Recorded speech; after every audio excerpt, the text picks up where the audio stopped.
Welcome to Absolute Counter, episode 11. Are visual novels video games? Hey guys, this is Magus. And this is Darkscream. So, we have a fun episode, huh? We do, but before we can actually get to the meat and potatoes of our episode, I actually got a handful of questions for this week's episode. Okay. From about 3 different people, but there's 5 questions altogether, but I think we could get through them. Matt Wheaton asks, and he has 2 parts. It's specifically for you, but he sees I can answer. It's Xenogears. Since you love Xenogears like I do, what anime, mecha otherwise, do you feel has a similar feel to Xenogears? And I'm talking in terms of storytelling, world building, themes, character interaction, development, etc. That's not an easy answer because so many animes focus on singular elements of those. Does that make sense? Yes. It's very hard in some cases for games to capture all of those. I think one of the few mediums that does capture all of those consistently is books, right? Right. But it's even difficult for TV shows and video games and things like that. I think in terms of being tonal on a psychological and theological level, I think I'll go with the obvious answer, and that's Evangelion. Yeah, I was thinking the same thing too. Yeah. But they're both very different stories, though. All right. Now, this is the second part of the question. I think I can answer this one. He says, would you consider the Legend of Heroes Trails series to be something of a tribute to Xenogears? And my answer is maybe in the second game. But I don't think everything else is the same. Because the second game is the one where, spoilers, that has mecha battles in it. But I believe Trails in the Sky is just, standard RPG combat gameplay-wise. But they don't have similar story themes and commentary on religion or anything like that. There's a couple of reasons why I say no, because as you know, Xenogears. Not saying Trails is any less, because Trails goes into psychology on a Political level. By the way, can I say it? That's going to be our episode next week. Yes. We talk about Trails of Cold Steel 2, and then we are revving up for part 3. And by the way, I'm in the middle of playing the demo for the third game. We'll talk about that next week, because I think I'll play the demo this week. It's so far so good. No complaints. But then again, I've only put like 10 minutes in. Okay. But anyway, Trails talks about class and caste systems and things like that. Yes, there are mechs, but a lot of the focus is on the sociological, psychological effects that the caste system does, right? Xenogears, while yes, there is a social system with Solaris and the Lambs and all that, people who play the game know what I'm talking about. It's more focused on existential questions and questions brought up by, say, Nietzsche, Jung, what's his name? He's the other big fucking psychologist. Freud? Freud. Yeah, Freud. So, it follows a lot of that, and at times Xenogears there's a certain lightheartedness to Trails, right? Mm-hmm. The characters there's a certain level of it. Xenogears, I would say, is much darker. All right. Wouldn't you agree? I agree. Like, yeah. I played a little bit of Xenogears, and I know, like, your homeworld town. 20-year-old game. You can spoil that game. Well, it's really even not that big of a spoiler because it's like the first hour. Because like the town, when you see the robots for the first time, like the town you live in gets fucking set ablaze. Nothing like that happens in Trails of Cold Steel, nor Trails in the Sky, which I've gotten some time into, but not a whole lot. Really need to get back to those games because I actually really am enjoying the world building they have in that game. But other than that, they're really not that similar. Well, one thing too about that Xenogears moment, you said the town's ablaze, right? Yeah. Who actually fucking destroys it? The main character. Yep. Why? Whoops. Because of a psychological breakdown. Yeah. Basically pulled a Shinji. Yeah. On I guess a much more fucked up scale. But yeah, I wouldn't. They're both very different games. All right. Now, so that's where I end on that. Second question comes from Naota Ace 211EX. Mm-hmm. I don't know how to say it. I don't know if he meant to say Narc. Call him Lewis. We call him Lewis. All right, Lewis. He asks, "What are your thoughts on the Capcom Home Arcade Plug and Play and the SNK Arcade Stick Pro Plug and Play?" And he even showed some images. So the Capcom Arcade Plug and Play is the big classic blue and yellow Capcom logo as an arcade stick. Pretty neat looking. Okay. Now I've done a little bit of googling here and there, and it has 16 games in it. It looks like an overpriced machine, to be honest. Yeah, But that's my problem with it. you wouldn't believe what game is on there. I know, Alien vs Predator. Yeah. I And- don't know and how that's- that happened, but goddamn, that is probably the only reason why I would pick up that thing. Because it's going to be difficult to get an AVP beat 'em up arcade game anywhere else. It wasn't part of the beat 'em up bundle, even though I think it's deserving of it. Well, there's a rumor going around. Remind you, rumors, not news, okay? There is a big rumor that's been going around for the last couple months that there's a Capcom Beat 'em Up Collection 2. And that one's going to have the licensed stuff like AVP and the Punisher and... Dungeons and Dragons, which are my favorites, and Cadillac and Dinosaurs. Well, like I said, rumor's a rumor. You think about it too much, you'll get a tumor. But it's a cool rumor. it is a cool it's rumor, true. and it's a rumor I want to believe in, but I still have to take it with a grain of salt. Now, You always have to do. as for the Neo Geo arcade stick, it looks like a fight stick, so maybe it's mostly fighting games. I hope it is. If it's like every King of Fighters game from 94 to 2003, that would be something I might actually check out. But yeah, I don't know what else, what other information on it. I'm pretty sure somebody in the comment section is going to let me know. Okay, and the last set of questions come from Jonah. He asks... I have one thing to say about those. Oh, okay. About those plug and plays. I have one problem with them. They're expensive? Well, at least the Capcom ones. $2.99, and it's mostly arcade games, right? Right? Say what you will about the PlayStation Mini. Say what you will about the Genesis Mini, right? Right. They're about $79. PlayStation Mini is $20-$30.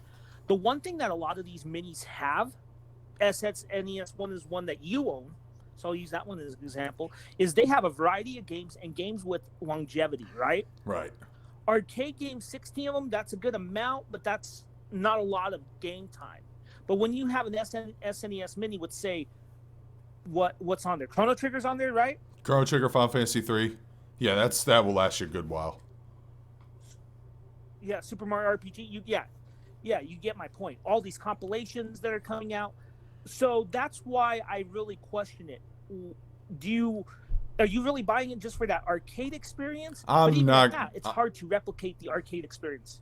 That is true. Not you, but I'm just questioning the whole thing. Okay, apparently it's going to have 20 SNK, 20 Neo Geo games on the plug and play, but I still don't know what's in there specifically. But anyways, last question, because I got some news after this. Comes from Jonah.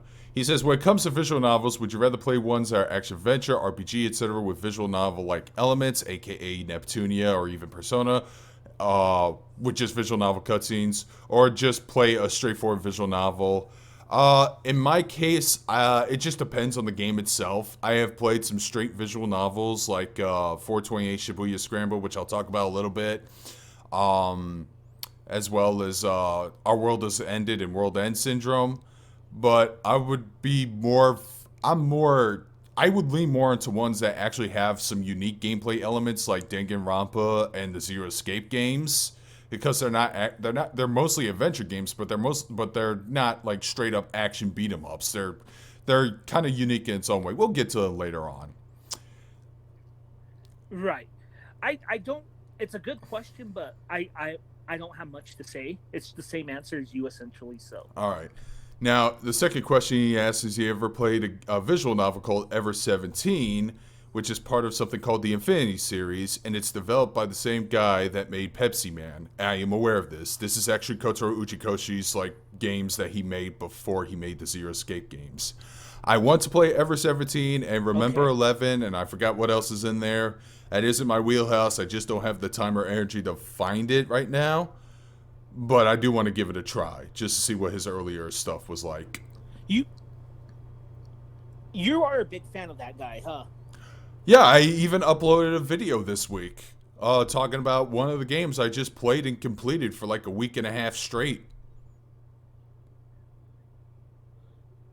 Yeah, I remember you saying not. What did you post a video, or was that you saying that you prefer him over Kojima? I did a stream, which was a clickbait title because it was just mostly a live stream. But the clickbait is true. I actually prefer. I like Kotaro Uchikoshi more than Hideo Kojima, but I did upload a review of the Somnium Files just yesterday. By the time we record this, Okay, yeah.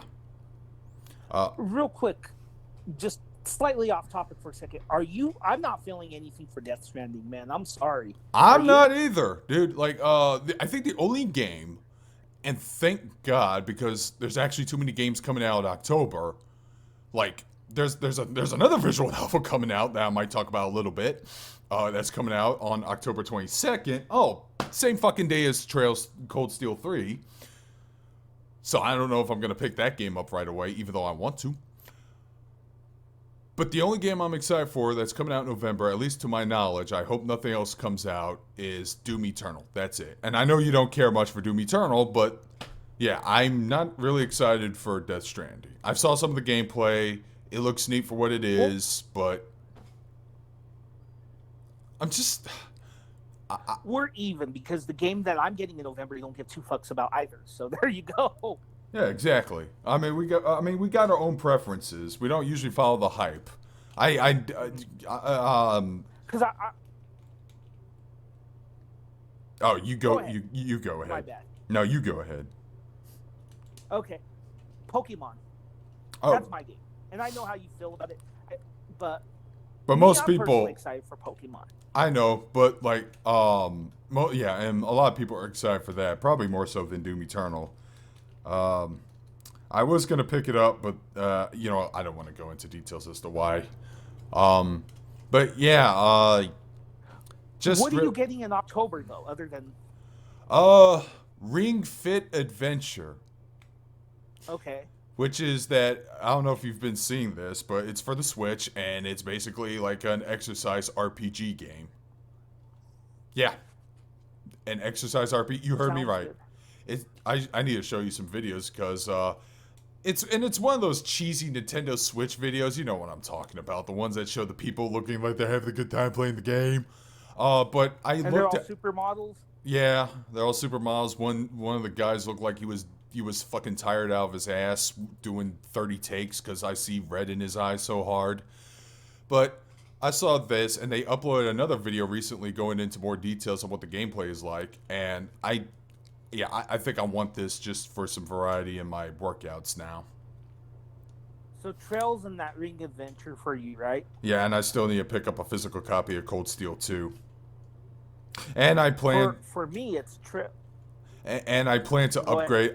upgrade my Switch memory because it's getting full. Oh, yeah, yeah, that's pretty essential to do. For me, it's just really Trails, Luigi's Mansion, and that Contra-like game called Valfaris. Uh-huh. And big maybe, just I'm gonna wait on the word because I do want to play this game on the road. Is Witcher 3. Big maybe though. That is big maybe. It depends on like I know the game doesn't look graphically superior. I just hope it's technically not all bugged up and weird and doesn't drain your battery in like 30 minutes. That's what I'm waiting for. I want to see how it runs and how it runs gameplay wise. I could care less if you can't really see the port on Geralt's face, but whatever. All right. Now, off of the Q&As, let's move on to some news. I'm just going to get these over with quick. This week, well, yeah, depending on when I upload this, well, AEW is actually premiering on TNT this week. Watching that, I'm Yep. gonna watch that. Wednesday, October 2nd. I am going to DVR it, and then I'm going to watch it after work because I don't think I can catch it live, but I'll try to catch it just to see We'll what it's talk about like. it in the next episode. Sure. And then there's a free-to-play Gundam game that's coming out tomorrow, or October 1st, called Mobile Suit Gundam Battle Operations 2. I'm going to give that game a try. If I like a little bit of it, I might stream it the next weekend. because I like Gundam and I want to play some good Gundam games, but there's been a mixed bag of both good and horrible. And the other news I want to talk about, just very briefly, but and we kind of already covered this like several episodes ago, but have you heard about what's going on with the Switch Lite? Drift issues, right? Yep, already. See, Ouch. oh fuck. I mean, they're probably gonna have. Are you interested in the Switch Lite? No, and if anyone who's interested in it, I actually kind of implore people to just save up a little more money and splurge it on getting a regular Switch. It's just better that way. Switch Lite just seems to be a discount Switch for your kid. That's what it comes off as. And you know what's cool? The original Switch, with just take out the games out of the equation. The part of the fun of the Switch is because of what it really is. It just switches so much. That's part of the fun of it. Yeah, plus, when your Joy-Con has drift, you can actually just replace it without sending the whole damn system to Nintendo. I mean, I really do need to get my Blue Minus controller sent off so they can fix the drift issue. I do have a backup Joy-Con, but I really do need to get this done. But at least I can get it done without losing my Switch, because, again, that thing's also my exercise machine now, because I'm almost under 200 pounds. And congratulations on that. Thank you. I have a pro tip about the drift. Update. Remember how I sent mine this past summer? Yeah. It started to drift a little bit, but guess what I did? What? Pro tip. If you own a Switch, this is an absolute buy. Electric contact cleaner. It's about $8. That shit has prevented drift in my other controller, and it stopped drift in this one. So anytime it starts drifting, that means it's just getting dirty on my end. So I've just been cleaning it with electric contact cleaner. Yeah, you've recommended that to me before, and that's something I do need to pick up down the line. But yeah, it sucks that happens, because there's probably people who want the Switch Lite for the budget reasons. But like I said, it's just, in the long run, a regular Switch, or the new update. Apparently, a new update version with better battery life is coming at the end of the year, or from what I've heard. So either wait for that too. Oh no, they already have one. Oh, out. I didn't see it. You know how you can tell? How? You know the box that we bought our Switches in? Yes, I still have it. I'm looking at it right now. Yeah, same here.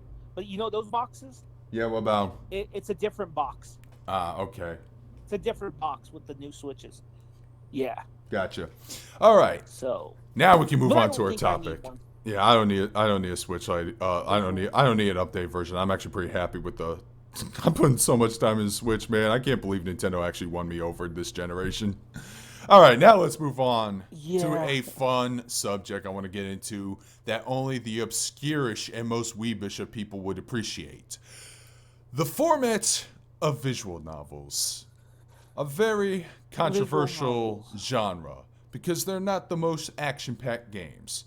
In fact, most of it is just you reading text and constantly pressing the A button, or just pressing R, which has the text automatically scroll, but sometimes it doesn't move fast enough. But Japan still makes these, and they still sell like hotcakes, and we still have a Western audience that wants to see these games come over, and sometimes we get them, and we're a little bit happy about them. What are your thoughts? Chat me up. The visual novel depends. I think a lot of them can be classified as games because there is choice. And I'm going to say this and get this off my chest. If you fucking say Florence is a visual novel, here we go. I knew you were going there, man. I knew you were going to go there. I know. You really hate that. It's not even the visual. Yeah, you're right. It's not really. It's not that I hate it. Well, I hate it. No, you hate the game, dude. Let's be honest.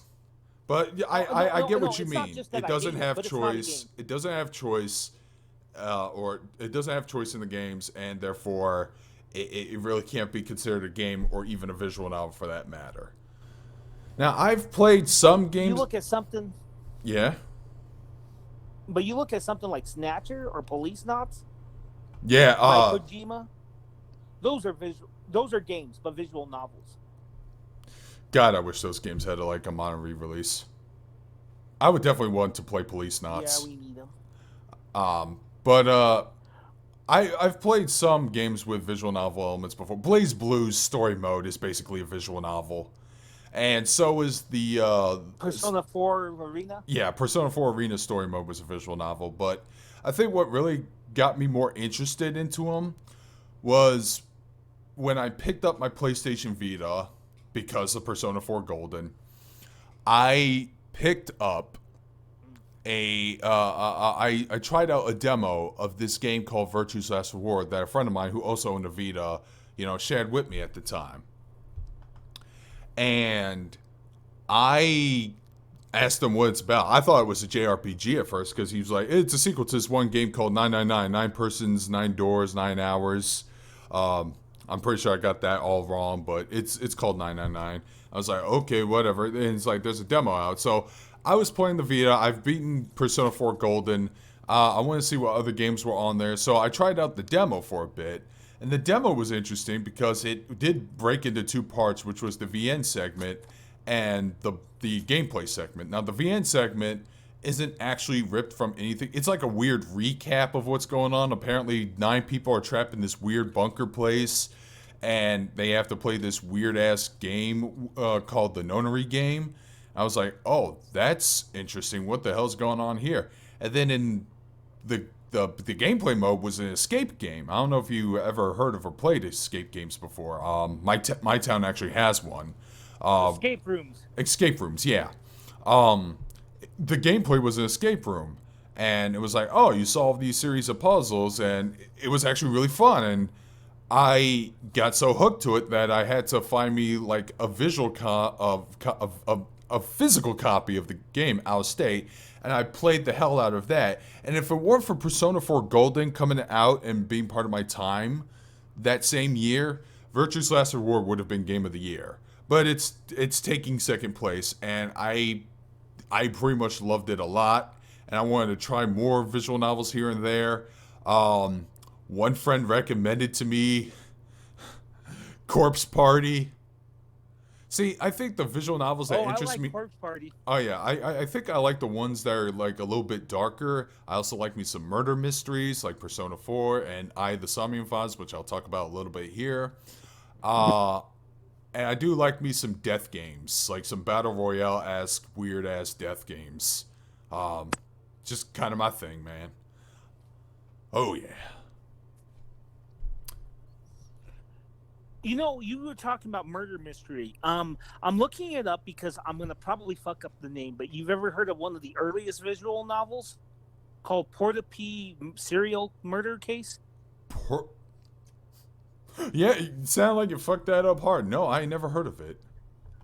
Porta P Serial Murder Case. Well, how do you spell that? I want to look it up. Is it Portopia? Portopia, yes. The Portopia Serial Murder Case. Oh yeah, this looks very old. Very. Ooh, yeah, very old. Yeah, it's made by someone significant too. It was designed by Yuji Horii, and it was published by Enix. Oh, Yuji Horii? Yeah.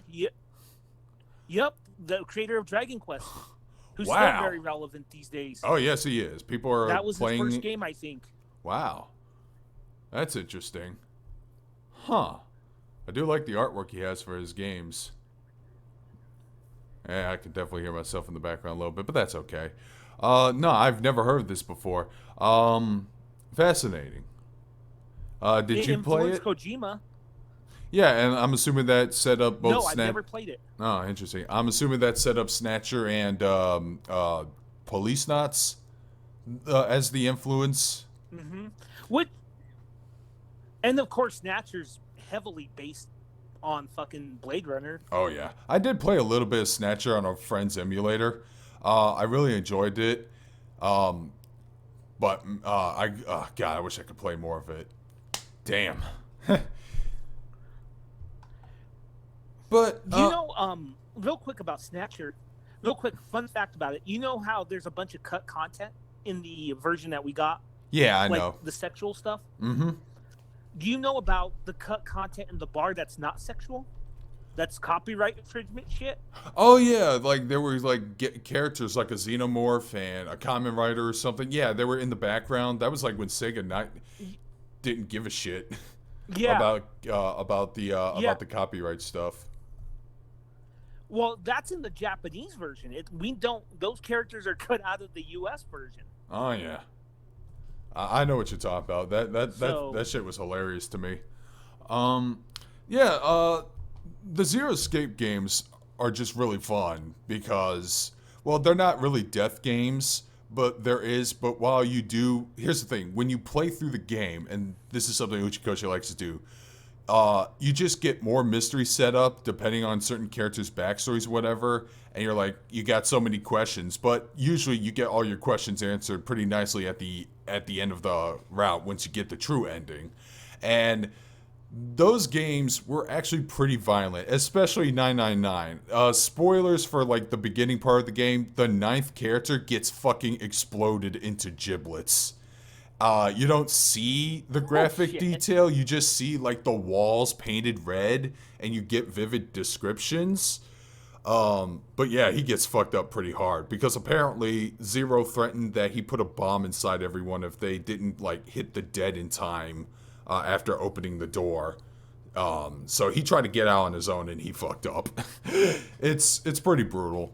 And Are yeah. are these on Switch yet? No, but they should be. They're on. All of them. Yeah, all three of them. They should. They're on. They're on Steam. They're on PS4, but they should make the Switch port. By the way, whenever I say that a game should be on the Switch, almost the same week or a little bit later, a Switch port announcement is made. Because remember when we talked about beat 'em ups last episode? Yeah. I talked about a game called Fighting Rage, Mm-hmm. and I talked about how much I love it and how it should have a Switch port. Well, guess what? 2 days late after I upload that Has a video, Switch port. Switch port got announced. So I may have a Well, JoJo say stand. Snatcher and Police. Snatcher Police Say Police Knots. Knots and Snatcher should get Switch. Police Knots and Snatcher should get HD You know- Switch port. Come on. Oh man. Let me just for give me 1 minute of off topic, but kind of off, mostly off topic, but connected to what you said. You know that game Valfaris that I brought up earlier on, that Counter-like game? Yeah. That game was announced this summer as a November release for PC, Xbox, and PS4. Confirmed, right? Right. Last week they announced the Switch version, and everyone assumed, oh, it'll try to come out in December or January. No, the shocking thing is they announced the Switch version to come out a month before the previously announced version of the game. Damn. That's crazy, huh? That's insane. That's gonna make everyone like cancel their pre-orders to get the Switch version if they have the Switch version. Nice. Plus, it's portable. Yeah. So after playing Virtue's Last Reward, I moved on to Corpse Party, which is an adventure game, but it's also mostly a visual novel too. You've played that game too, right? Or we need to be more specific. Yes, I love Corpse Party. Because Corpse Party The is original actually. Corpse Party. Well, here's the thing. It's really not the original Corpse Party. That's Okay. actually a Yeah, I know. I reboot forgot. of an old 1991 PC fan-made game or something. Which this one's Well, supposed it to be was called. on the PC Engine, I think. Yeah, and like I said, I think it was like indie. It was very indie made at the time, and it only had like 5 characters as compared to the ones that we get later on. Yeah, I believe the new one that we played was fully titled Corpse Party, Blood Covered, Repeated Fear, because this one has updated artwork. We're talking about the PSP version, because that's the one I played too. Yes. That game. Yes, exactly. That's the one. I actually really like the game's visual style because it has like this cutesy contemporary anime design, but it also has the horror artwork and background and the horrific things that happen in the game that just contrast with what's going on, and I kind of enjoy that little tonal mix. It's really good, and I love the fact that in the game they break it up into several chapters, and certain chapters you get bad endings, but they're not called bad endings. They're called wrong endings. Because this Yeah. game's tonally, it's not a happy ride. It ain't a happy ride, dude. It's pretty effed up. No. And I also really like the And I also really like the sprite work that they did in this game. Because it looks like right. a Super NES game, but whenever a character is like dead or whatever, it just shows them all like bright red and bloody. It just, ooh, it was really good. It's really good. Oh, Yeah, and just for those. one last thing, compliment. I'm sorry. It's best to play that game with Okay, you headphones love on. these games. Well, I'm just saying it's best to play those games Yes, with yes. headphones on because it does the same, like, it does some really good audio work. Very similar to, like, the audio work done in the Resident Evil 2 remake. I love me some Corpse Party, and I also played like the side quel or whatever it's called that came out afterwards. Book of Shadows? But anyway, yeah, yes, that one. So anyway, as far as Corpse Party goes, one thing you forgot to mention is you mentioned sprite work, but you forgot to mention that it's and you did mention it looks like an SNES game, but not in what context. It's a overhead like RPG, like Link to the Past type game. Yes. You know, not plays like it, but it looks like that. And one of the things that I completely forgot about this game when you talked about its origin is it was made in one of the early versions of RPG Maker. That's right. I forgot about that. Mm-hmm. Yeah, the game So- did spawn off a lot of like sequels and spin-offs, but here's the thing: Book of Shadows and Blood Drive, I actually didn't like as much. Blood Drive, especially. That was pretty fucking weak, actually. I like the original's the best Yes. in this case. Funny, we had a discussion about that last night in your Discord chat about the original not being the best sometimes, but in this case, we can safely say it's the best. Funny thing that I wanted to bring up too about the visual novel market is the visual novel market. A lot of people forget that what it was in Japan was basically what our indie market is today. Yes. So, you know what I'm talking about. Go ahead and elaborate a little bit more. The visual novels, I guess they're actually like they're all over in Japan. And they see, and you know, it does. It's a very simple format, so of course you can make games that way, and yeah. But I'm not going to assume it's that simple. I'm pretty sure it's a little more complicated than that for programming wise. But I would still say it's not as complex as making a modern video game, a AAA game today, where like hundreds of thousands of people are working and not seeing their families. Right. But yeah, and of course the ease of accessibility, mostly on PC, sometimes getting console ports. It's everywhere. It sells. It's actually big in Japan. It really is. That's why they keep making them to this day. Well, what I was saying was in the 90s specifically, a lot of people, they weren't made by developers. They were made by some guy who lived in his apartment building or something, and they were released as shareware. And that's how, like, Corpse Party was one of the biggest examples of those. That's, like I said, it was made on RPG Maker, and the original versions were distributed as freeware, kind of like how Doom was. You know, that's if anyone needs a modern example of, not modern, but an American example of that. Another example would be Ryuki, I believe I'm saying his name right, Ryuki Shi 07, who is the creator of the When They Cry franchise, basically Higurashi and Umineko. It was just mostly him, and I want to say his family members helped out. And there's a DVD I own. I believe Media Blasters distribute it. It's called Akihabara Geeks, which is basically a documentary about various people who live in Akiba. And Ryuki Shi 07 was one of them. And I watched this documentary with a friend of mine, and I think it was his dad talking. And there was a part where he was being interviewed, and he's like, yeah, so I had to look up online just exactly how many like canisters of gasoline are needed to blow up a classroom, which is a pretty dangerous thing to research. But I got the reference right away because that was the thing. That was the thing that happened and later on in when the cicadas cry. Oh man. But yeah, it was mostly solo projects. But those guys eventually do become big and famous, or they do get their shit recognized, and they become those indie stars. They basically become the Toby Foxes of their time. And that's why we basically. still get Let visual me let me novels. ask you a question, Dirk. Yes. Let me ask you a question.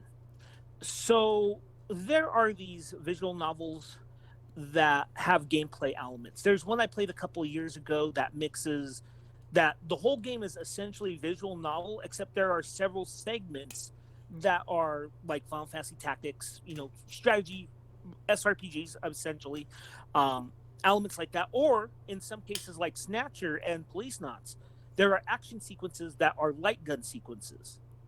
Yes.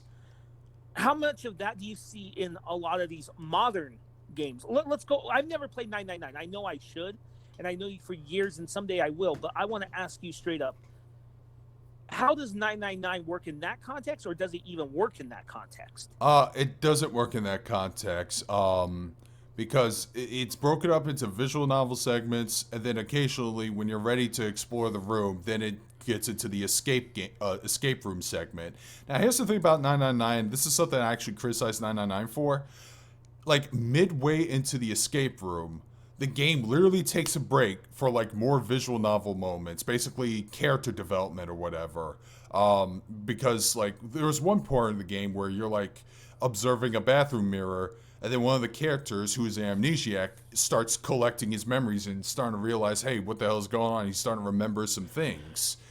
So there were whenever there's like an action sequence, like a guy holding a gun or whatever, they just play it out like having a descriptive text and maybe an image showing like I wrestled the gun out of the dude's hand or whatever, or something like that.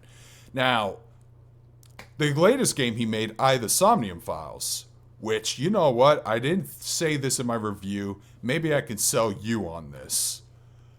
This game is pretty Okay. much a spiritual successor to Snatcher and Police Knots. It really is. Because, How like, much is it? God, it's probably full price, but put it on your wish list if you want to see if you can get it discounted. I picked it when it was pre-ordered. It was 10% off, so I picked it up that way. So How much was it? 10% off. it was like $53.99. Still pretty pricey, Yeah, but that was. I got it. But add it to your wish list, anyways. Um, but there were segments in the game where there were some action scenes, and they really weren't difficult or challenging, but some of them are just QTEs, or mash a button this amount of time before a time limit runs out, or aim your reticle over an object until the command prompt to fire comes up. Nothing too special. It does break it up a little bit, but it's nothing crazy or challenging like, say, the QTE segments in the Quantic Dream games, like Heavy Rain. It's pretty simple. Okay. And, I'll and have to even give then, that one a try. I did play the light gun segment in Snatcher. I don't know if you actually use a real light gun in that one, if you can, You but can, yes. okay, You maybe can. maybe it's more fun and exciting that way, because I think I just played a straight up controller and you just basically aim with there. But that segment wasn't crazy difficult or challenging or something like super gameplay. Something that's like, oh, but the gameplay is really good, blah blah blah. You see what I mean? Funny thing about funny thing about the light gun. If I remember correctly, early ads for Snatcher for the Sega CD here in the States, I think also plugged the what was it, the Justifier or the Enforcer, that gun that Konami made, that was meant to be also used for Or Lethal Enforcers, which is Enforcers. a I light gun game. remember that arcade classic. Oh, that's interesting. But yeah, Yeah, so they use that game to plug. Yeah, they use that game to plug their light gun. now I don't mind visual novel cutscenes in JRPGs, especially if they're low budget. I mean, all the Neptunia games do it, and yeah, it still keeps me hooked because at least the characters are actually fun and likable, and there are some interesting social commentary and references to to how the video game industry is handled these days. So that was something that really that was something that really holds me together. There is one video game franchise, and I am ready for the crosshairs on this one, that a lot of people probably love, but I couldn't fully get into. Get ready for this.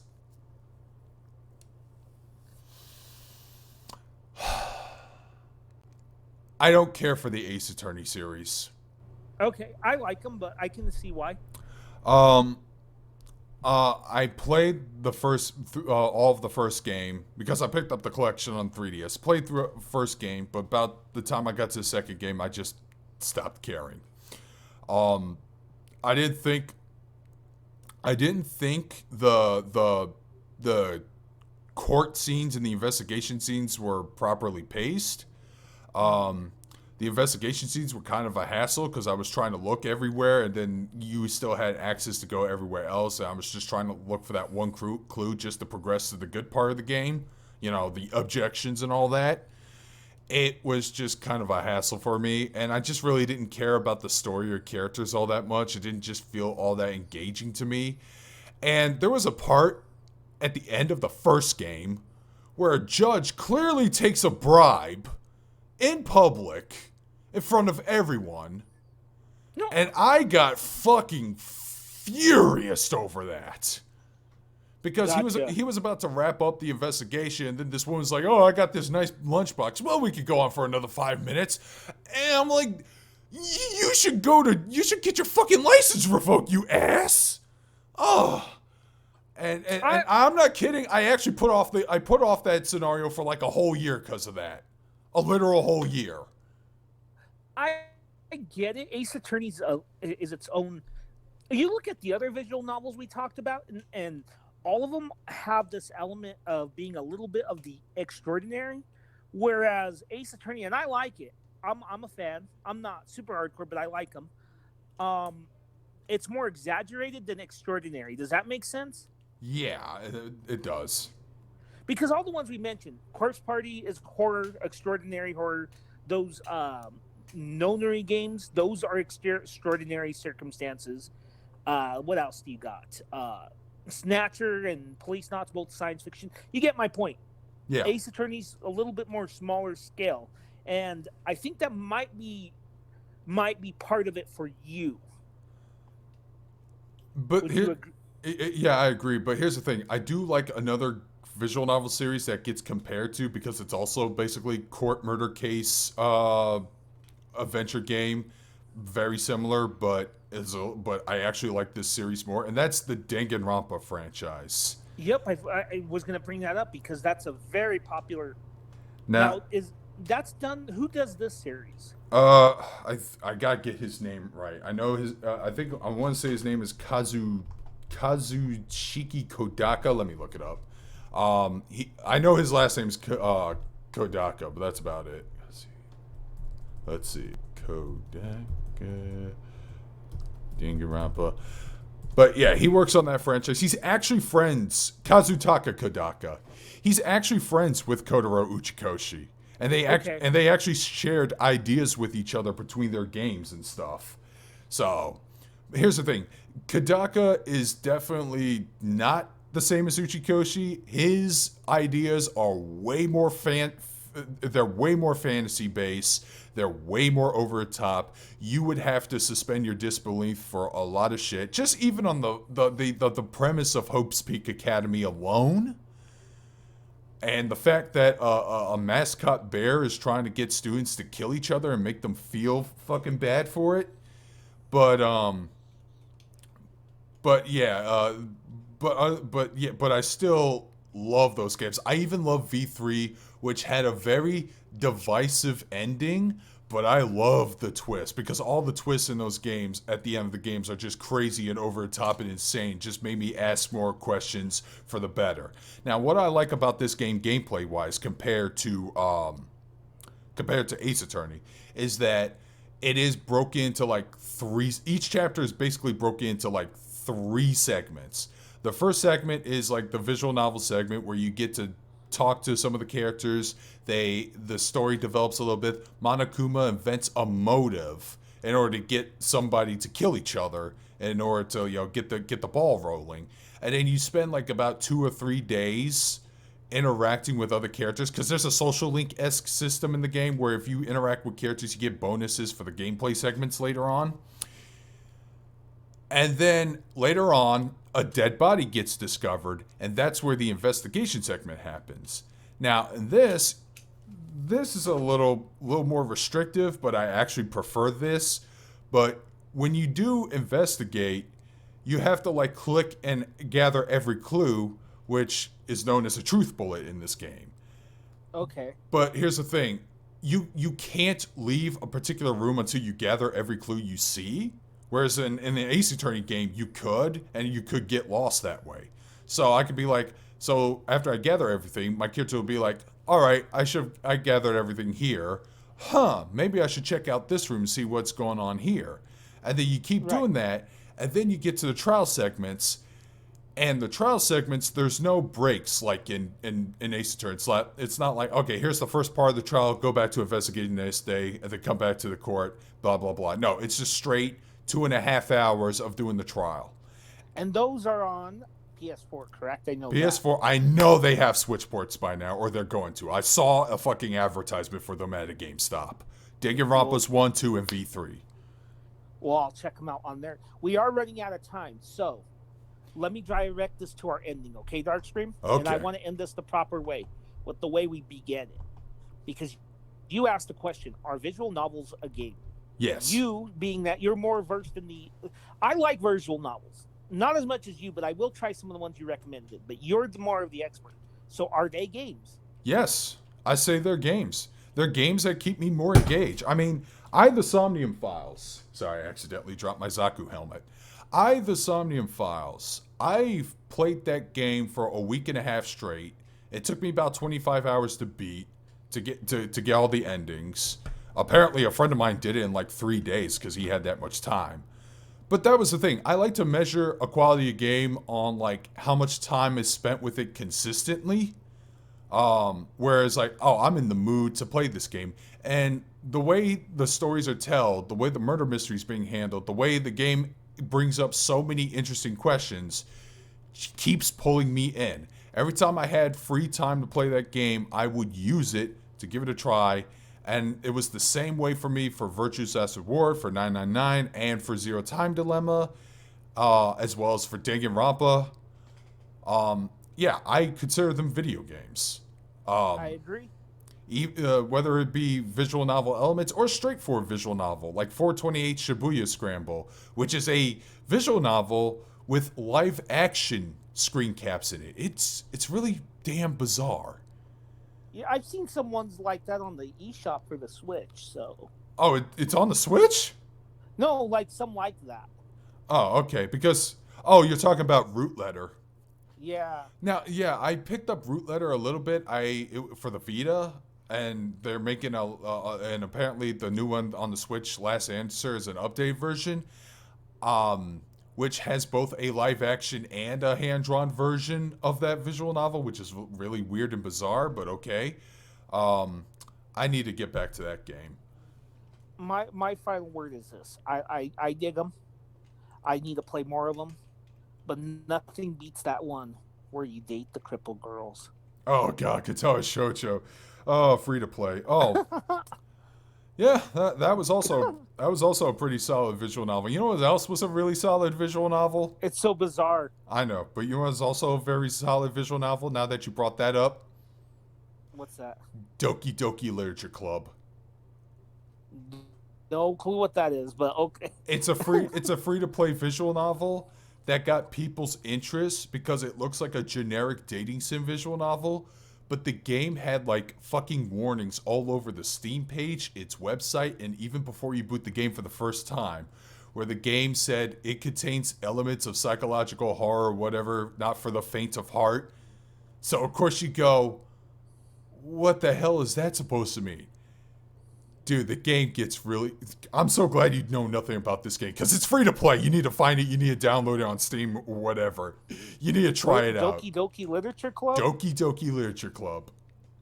You need to play it. Well... Here's the thing. It starts off as a generic visual novel, but keep playing until you get to that one oh shit moment. The game is about 2 years old. It's been spoiled already by the community, but since you know nothing about it, this is going to be a delicious surprise. Now I can't say I will. It's on Steam for free. For free. Well, looks like I'm getting on Steam after this. Oh. All right. Guys, so we'll leave it at that. So Darkscream, we do a couple things to plug. You did do some reviews. I'm doing some more videos. Yes. You did a review of one of the games mentioned here. Yes, I did a review of the Somnium Files because Correct. I love the game so much I wanted to gush about it, and that's how my channel works. If I love it enough, I might actually talk about it in a video. It's spoiler free, so I don't know. I'm just trying to get people out there an interest. And so far, Matt Wheaton's commented he still thinks Daemon X Machina is his game of the year, but he's interested in it. I'm just hoping more people are more interested in his work because his work is fantastic. I actually posted a tweet saying that it's one of my 2019 Game of the Year contenders, and Uchikoshi actually thanked me for it. So, Oh, nice. yeah, That's it was awesome. pretty neat. On my end, Blast Podcasting, we have we hopefully, as far as I know, at the time of recording, we have a special guest, Nice. and we will be doing a horror movie episode. And then after that, Xander and I have a surprise because guess what it is for us in the next couple weeks? Is it about wrestling? No, it's our 1 year anniversary of Oh, doing okay. Blast Podcasting. Neat. Yeah, we've been doing that one a year. I know we've only done maybe like 20 episodes, but it's been a hell of a year because Xander's had some big changes in his life. So we've gone like maybe a month without recording. So, good changes though, but regardless, it's been a good year and we're off to a good start. I think 11 episodes in Darkscream. I think we got a good start and we'll hit our 1 year mark. All right. It'll be great when we do. Well, that's all I got. We also have a Discord. I'll post a link below for you guys to join. We can mingle and mingle. We can also talk about absolute counterblast podcasting, various other content, or just talking about, television, film, wrestling in general. And with that, this is Darkscream signing out. And with that, guys, Magus out. Take care, everybody.